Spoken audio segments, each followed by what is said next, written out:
Merci beaucoup. Bonjour à tous. Donc on va évoquer le sujet de la stratégie l'accès aux soins, c'est-à-dire un peu plus de prospective. Donc pour ça, on va découper en 4 parties. Réfléchir la stratégie d'accès aux soins, c'est quand même réfléchir, c'est quoi les patients demain et les nouveaux patients, est-ce qu'on a les mêmes patients ou pas les mêmes patients? On a évoqué un peu les patients ce matin, pas beaucoup je pense, et donc c'est un docteur qui va parler au nom des patients, c'est toujours dangereux. Mais c'est important de planter le décor sur, finalement, les patients, ils veulent quoi? Parce que c'est en fonction de ce qu'ils veulent qu'on va adapter notre nouvelle stratégie de soins. Deuxième élément majeur, c'est effectivement, stratégie de soins, ça pose également les évolutions au niveau du personnel et au niveau de l'organisation territoriale. On l'a un peu évoqué ce matin. On voit bien qu'il y a des éléments qui sont absolument majeurs pour imaginer ce que seront ces nouvelles stratégies de soins. Et puis stratégie de soins, là encore, ça a été ébauché un peu ce matin. On sent bien que ce ne sont pas que des professionnels qui vont l'organiser, que les patients vont avoir une place de plus importante pour définir beaucoup d'éléments en ce qui concerne leur stratégie de soins. On a parlé de co-construction, on ne parle plus de patients au centre, mais avec les patients. Et pour ça, il faut avoir des patients intelligents. Et donc, on a la chance, là encore, de pouvoir aborder l'accès à l'information qui va être géré par Giovanna, qui va nous présenter toutes les réflexions qui sont menées au niveau du ministère.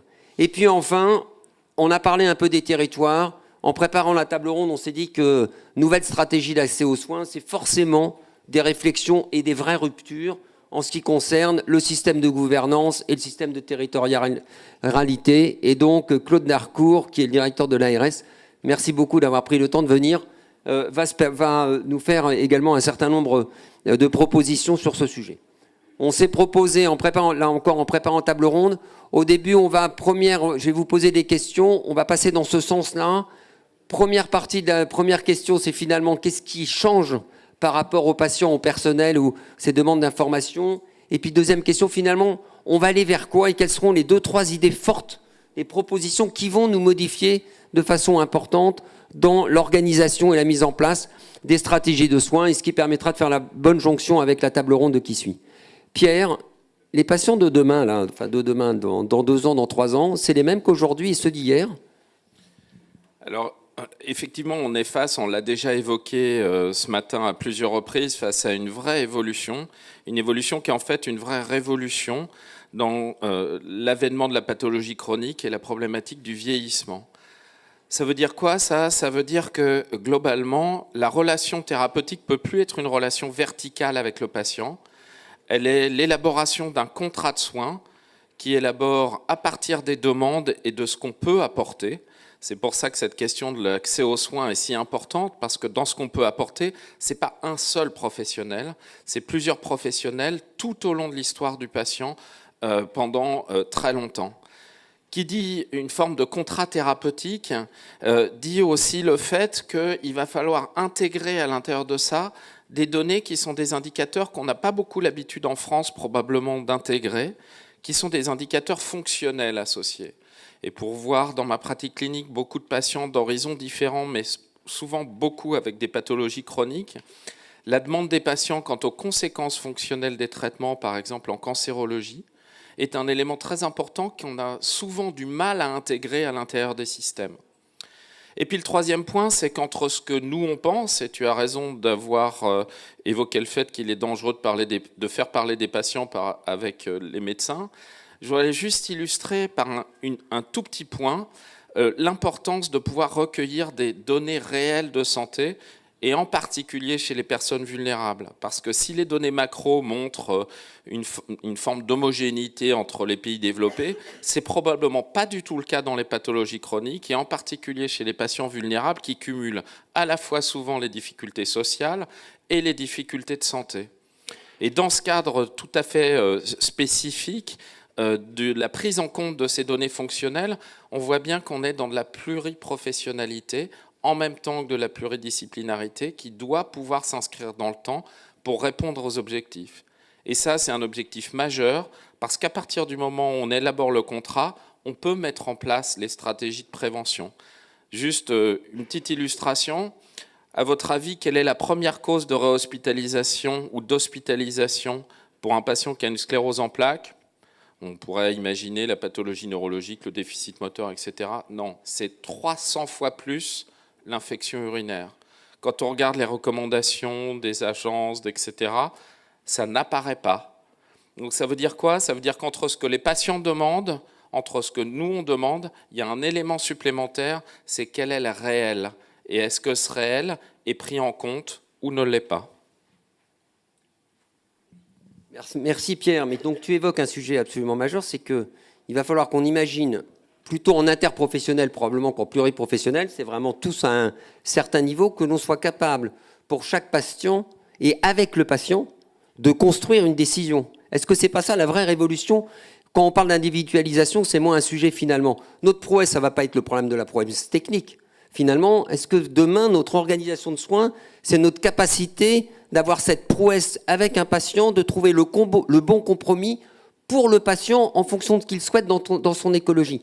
Et est-ce que ça ne veut pas dire en même temps, deuxième aspect, en termes de recherche, de publication, c'est qu'on va être beaucoup moins dans de l'analytique, tu évoquais, mais on va être vraiment dans de l'évaluation du contrat. Finalement, j'ai fait quelque chose avec le patient, est-ce que j'ai réussi en fonction de ce que c'était le patient? C'est une vraie révolution, là, ce que tu nous proposes.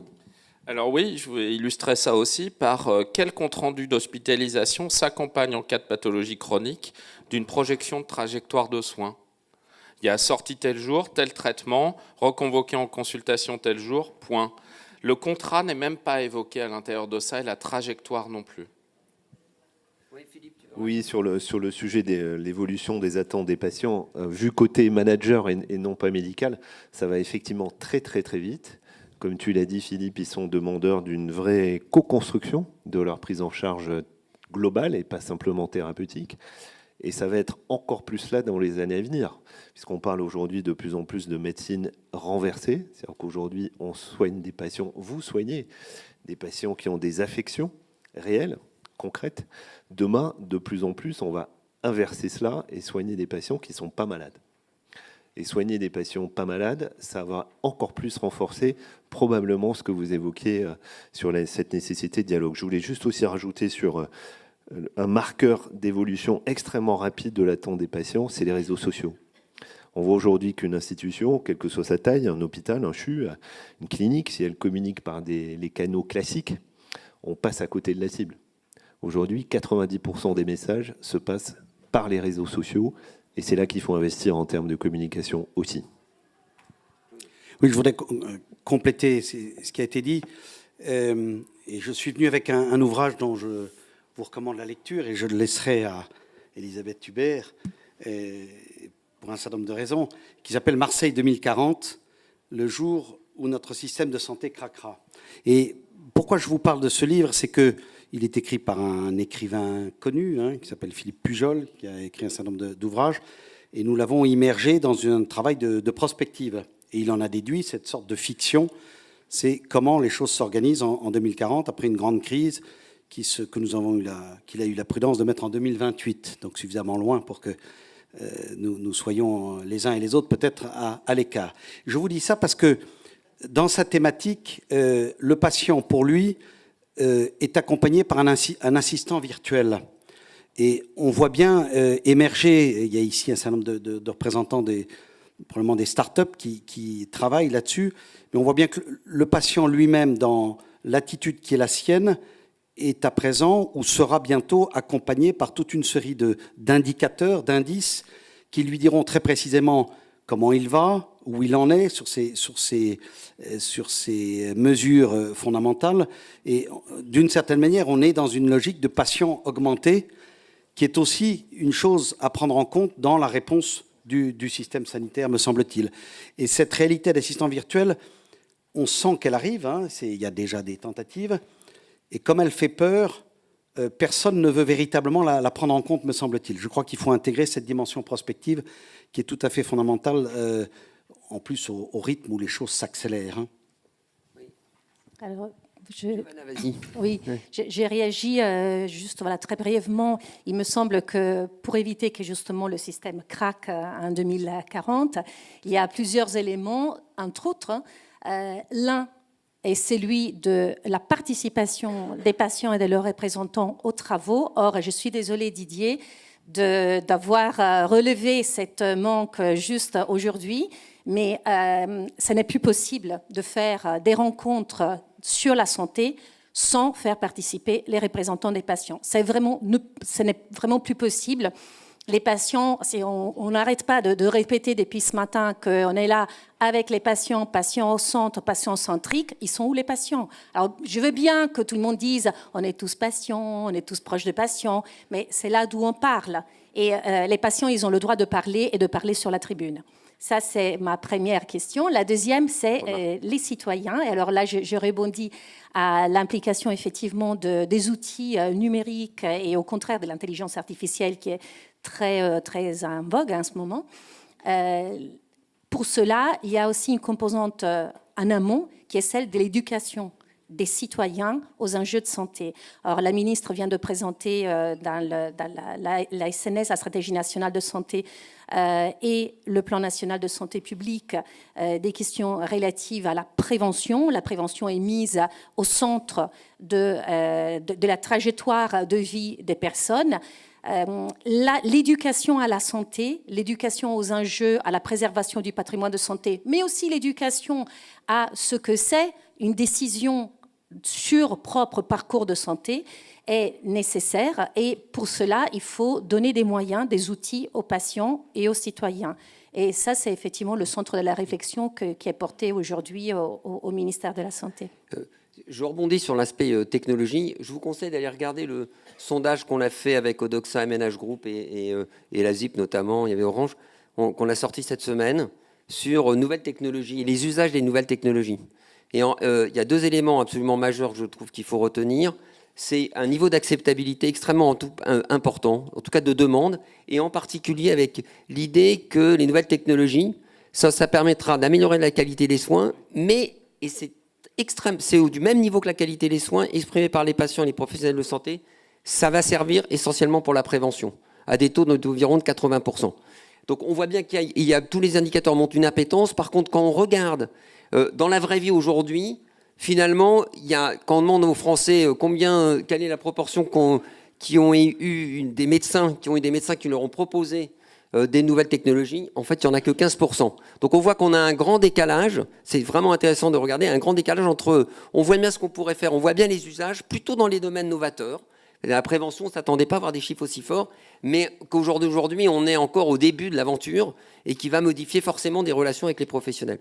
Donc Philippe, ça me permet de t'interroger parce que accès aux soins, nouvelle stratégie d'accès aux soins, c'est les mêmes professionnels où on va être là encore changer fortement le paradigme des professionnels et de leurs compétences plutôt que leurs connaissances peut-être. Oui, tout à fait. On voit que là aussi, ça évolue extrêmement vite. On voit que même les textes réglementaires commencent à bouger, notamment sur ce qu'on appelle les pratiques avancées. Et effectivement, il faut qu'on investisse là-dessus, pour plusieurs raisons. D'abord parce que nos professionnels ont peut-être plus que jamais, vu le monde qui bouge autour de nous, besoin de sens. Retrouver le sens de leur métier, ça concerne, on en parlait tout à l'heure à la pause, la communauté médicale qui est quand même en recherche de sens aujourd'hui, et il faut le leur donner aussi, et les professions paramédicales. Et on voit bien que cette possibilité de glissement de tâches ou de pratique avancée est une opportunité exceptionnelle à saisir. De même, on a de nouveaux métiers sur lesquels il faut que l'hôpital public, notamment universitaire, mais pas que lui, investisse. On parlait de nouvelles technologies, il n'y a pas de nouvelles technologies sans nouveaux métiers.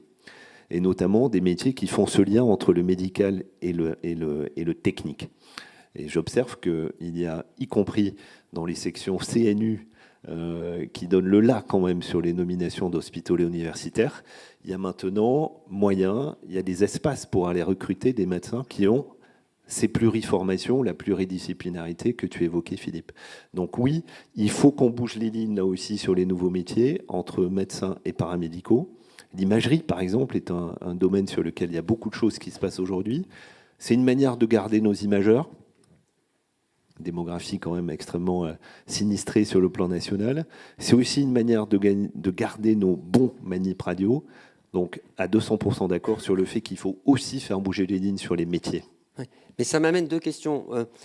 Vous allez vous répartir, mais j'ai été, moi, personnellement, extrêmement frappé, choqué, je vous dirais, choqué, par ce qui vient de se faire sur le décret, de proposition de décret sur les pratiques avancées. Les communiqués de presse des syndicats médicaux, les propos qui ont été tenus vis-à-vis des infirmières, objectivement, je suis chirurgien, je fais de la chirurgie lourde, jamais scandalisé.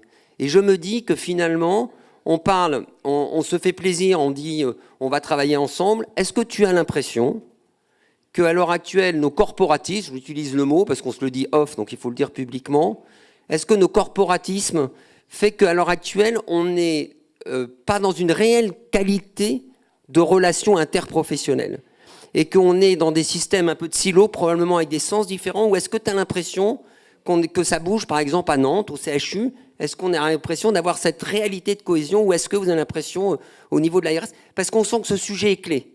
Moi, je pense que ce qui fait la différence, c'est le projet et le sens qu'il a. Quand il y a un bon projet et du sens derrière, que tout le monde comprend sur le plan concret, opérationnel, ça marche. Et pour faire descendre les gens de leur posture ou de leurs habitudes ou leur carcan habituel de pensée, rien de mieux que le pragmatique, le sur-mesure, le projet. Et ce, d'autant plus si ce projet est co-construit en amont avec eux. Donc à la question que tu poses, moi je réponds oui, c'est possible. Mais encore une fois, il faut faire descendre les gens sur du concret, du projet. Et si c'est le cas, je suis persuadé qu'on peut décloisonner et faire bouger les lignes de manière très rapide. Et vous avez à Marseille, c'est pour ça qu'il faut que Paris vienne à Marseille le plus souvent possible, et en PACA.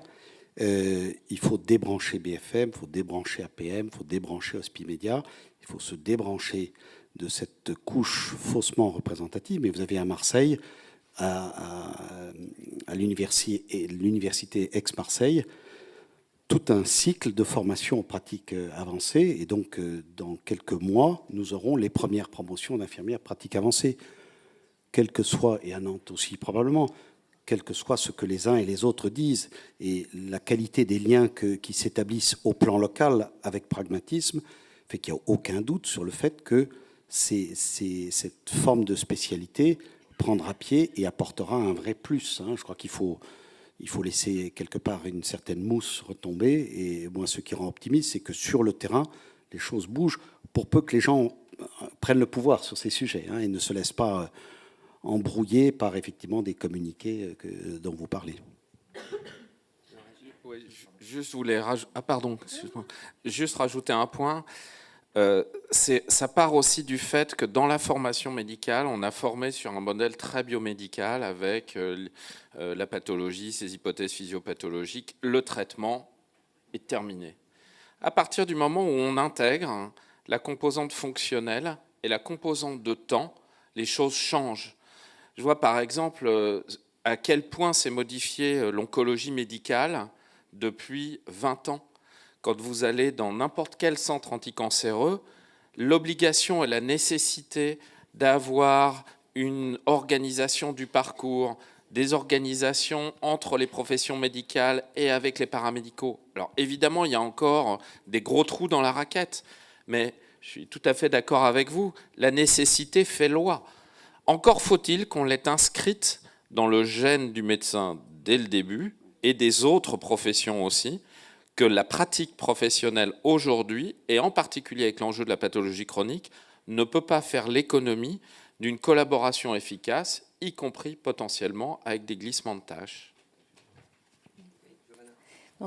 Pour remettre encore une fois la présence des patients et des usagers à la table ronde, parce que sinon on risque de revenir toujours à des enjeux d'organisation entre professionnels, mais les destinataires à la base du système de santé sont les patients. S'il n'y avait pas de patients, le système de santé s'écroulerait.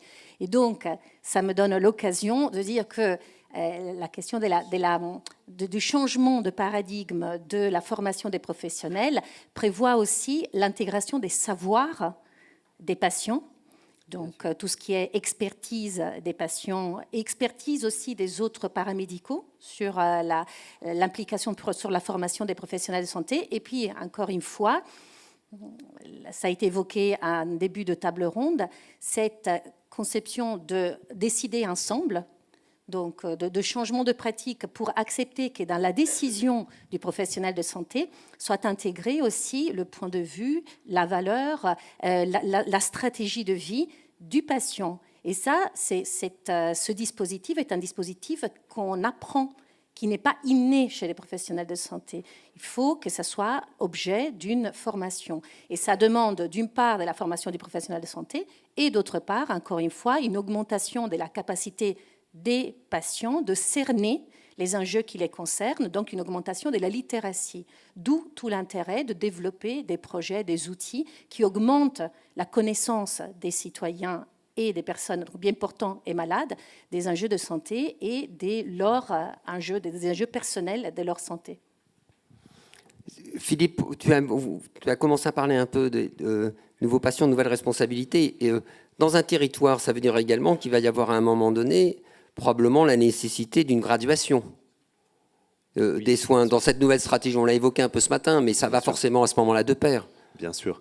J'ajoute juste pour boucler par rapport au croisement entre les nouvelles technologies et les nouveaux métiers, en investissant là-dessus, on fait d'une pierre plusieurs coups. Encore une fois, le monde est ouvert, nos professionnels bougent, sont de plus en plus mobiles. Si on veut qu'ils restent dans nos institutions, il faut qu'ils aient du sens et des projets. Quand une infirmière, au bout de 20 ans de pratique, a envie d'autre chose, il faut qu'on soit capable de lui proposer un nouveau challenge. Et ces pratiques avancées, ces nouveaux métiers sont une occasion fantastique de proposer à une infirmière qui a 20 ans de pratique, qui est usée, qui est fatiguée, de rebondir sur autre chose. Et en cela, je pense qu'on traite aussi le sujet prévention des risques psychosociaux, etc. Parenthèse fermée. Donc oui, la gradation des soins, mais moi je dirais qu'elle est en marche déjà, la gradation des soins. J'ai écouté ce matin avec beaucoup d'attention les tables rondes. On voit bien que les concepts sont là, la vision elle est là, mais l'action aussi. Moi je voudrais témoigner que les GHT ont changé quand même considérablement la donne. En tout cas, dans le périmètre que je connais bien géographiquement, on est en train d'avancer très vite sur une vraie gradation des soins, à condition que, encore une fois, qu'il y ait la co-construction entre les acteurs. Évidemment que les GHT ne sont pas l'alpha et l'oméga du maillage territorial, il faut qu'il aille au-delà du simple GHT. Il faut aussi, bien sûr, que toute la filière soit à la manœuvre, hein. Le MCO, le médico-social, le psy.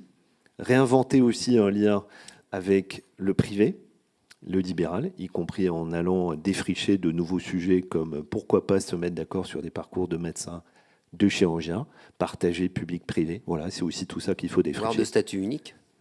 Ça, j'ai compris qu'il y avait un texte qui circulait en ce moment, mais voilà, je laisse la responsabilité aux signataires. Je ne l'ai pas vu encore, donc, mais tu me le montreras. Voilà, donc pour répondre à la question, la gradation, elle est vraiment en train de bouger aujourd'hui de manière très concrète. Et là encore, c'est les projets et le terrain qui donnent le là. Hein. Oui. Juste, Claude, avant de vous passer la parole, mais pour rebondir sur ce qu'est DG Giovanna, est-ce que tu as l'impression que dans l'organisation des GHT, avec l'ouverture que tu prônes, il y a une place forte, et où est la place des patients pour influer fortement cette organisation, entre guillemets, de l'offre graduée? Moi, je vais témoigner de l'exemple qu'on essaie de pousser en Pays de Loire. Tous les 2 mois, on a un comité qui se réunit, qui représente les usagers de terrain, hein, comme vous disiez, des 13 structures qui composent le GHT.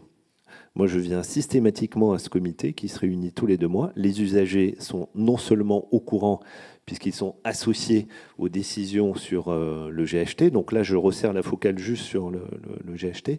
Mais ils sont acteurs du changement. On leur dit ce qu'on fait, on leur dit les projets, on leur demande leur avis très concrètement sur, voilà, quel est votre avis sur le fait de maintenir une antenne SMUR à tel endroit, une IRM, est-ce que vous seriez d'accord pour étudier la possibilité d'avoir de la téléradiologie? Est-ce que ça vous fait peur de ne pas avoir de radiologue sur site, ou est-ce que vous trouvez une forme de rassurance à avoir une téléassistance? Voilà, ils sont acteurs du changement. Et moi, je suis convaincu que là aussi, les usagers, vous l'avez très bien dit, il faut les faire rentrer dedans. Ils ont de bonnes idées. Après, voilà, il faut aussi cadrer un petit peu, puisque ça peut aussi parfois partir un peu dans tous les sens. Ce qui est très intéressant dans cette table ronde, c'est qu'on voit bien qu'il y a la façade ouest et la façade est, et qu'on sent que la façade ouest, elle est au fond dans la dynamique de la création du GHT, des plateformes territoriales d'appui, qui a au fond une forme d'autorégulation qui se fait. Il y a une commission pluripartenariale, comme il peut y avoir d'ailleurs des commissions extra-municipales sur la santé. Il y a une sorte d'autorégulation. Ça rejoint en sens, je trouve, un document très intéressant qui a été produit par la Fédération hospitalière de France. Comme c'est un médecin de la région, j'ai plaisir à le citer, sur le lien ville-hôpital. Je trouve que ce document est extrêmement intéressant. Et je ne vois pas qui pourrait trouvé matière à désaccord à la fois sur l'état d'esprit que ça traduit, qui est assez nouveau et positif dans la relation avec la médecine de ville, la médecine libérale, et puis également sur le fond. Moi, il y a une question qui se pose dans ce territoire ici. C'est la question, je ne crois pas à la main invisible. Et je ne crois pas, sur tout le territoire, à la capacité des acteurs à s'autoréguler. Même si c'est bien la logique, d'une certaine manière, de la loi de janvier 2016, hein, quand on a fait exploser le service territorial de santé au public, hein, pourtant qui avait été mûri en 2014, il n'est pas ressorti vivant du Parlement. Parce qu'on voit bien la volonté et l'aspiration légitime des acteurs, en l'occurrence c'était plutôt les acteurs libéraux, à dire, écoutez, ne nous donnez pas, ne nous affichez pas des cadres de ceux qui paraissent contraignants, gommez le nom de l'ARS, qui était très présent hein, dans la première mouture, et considérons qu'effectivement, les choses vont se réguler, se créer, s'implanter.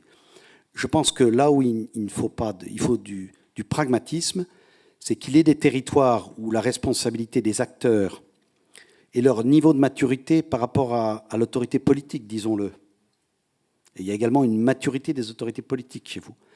On ne trouve pas toujours toutes les conditions de cela. Et donc je crois qu'il faut poser, à un moment ou à un autre, c'est dans le thème, la question d'une capacité à organiser, d'une capacité à réguler quand ça ne s'auto-régule pas. Il y a ici 6 GHT, il y a des GHT qui tournent, il y en a qui ne tournent pas, avec des déviations qui sont, il faut le dire, hein, de la part de l'établissement support, des logiques de pouvoir qui s'expriment, celles que l'on reproche à l'ARS, mais parfois, quand les acteurs sont à la manœuvre, ils cèdent à cette tentation. Donc, je crois qu'il ne faut pas de naïveté là-dessus. Nous avons besoin, par ailleurs, dans cette thématique-là, quelque part, d'un gaz inerte qui se met là où le système considère qu'il faut qu'il se mette. Quand ça s'autorégule, très bien. Quand ça n'est pas le cas, oui, je crois qu'il y a place pour une forme de régulation de type ARS, par exemple. Et je vous repasse la parole après, mais juste aller jusqu'au bout, Claude. Ça veut dire que c'est quoi le modèle de gouvernance pour une nouvelle stratégie de soins? Moi, je crois beaucoup. Je prendrai deux exemples. Les plateformes territoriales d'appui, ça fonctionne, ça se déploie selon la tactique du nénuphar, et c'est une forme de régulation centrée sur le patient. Parce que ce n'est pas une régulation par la structure, c'est une régulation par le besoin. Simplement, c'est très lent, c'est très progressif, et on sait que les systèmes qui ne sont pas intégrés, parce que la PTA, ce n'est pas un système intégré, sont moins efficaces que les systèmes intégrés. Je pense toujours comme système intégré au lien entre l'hôpital et la HAD, par exemple, qui est quelque chose qui fonctionne personnellement. La PTA est une bonne régulation. Les GHT, dans leur esprit, devraient en être une.